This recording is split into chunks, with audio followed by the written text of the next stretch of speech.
কথা দিলাম, এই মনিরামপুর চাঁদাবাজ মুক্ত, এই মনিরামপুর মাদকা মুক্ত ইনশাল্লাহ আমি সাইন করব। এবং একটা বাংলাদেশের 464 উপজেলার ভিতরে একটা মডেল উপজেলা আমি ঘোষণা করলাম যে এইটা আমি করে, যদি আমার আল্লাহ তৌফিক দেয়, আমি এটা মনিরামপুর মানুষকে করে দেখাবো। আমার ব্যক্তিগত কোনো চাপ পাওয়া নাই।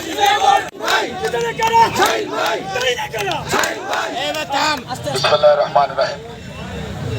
আমি আমার সংক্ষিপ্ত পরিচয়টা দিই। আমার নাম মোহাম্মদ কামরুজ্জামান সাহেব। আমার পিতা সদ্যপ্রয়াত মোহাম্মদ মোসা।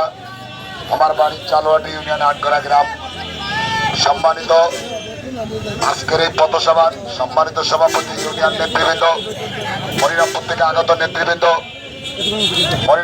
আগত নেতৃবৃন্দ সহ ছাত্রদল, যুবদল, মূলদল, স্বেচ্ছাসেবক দল, যারা আমার আজকে সভাপতি আমার সাথে আসছেন, সবাইকে, সাংবাদিক ভাইরা সহ অসংখ্য ধন্যবাদ আপনাদের।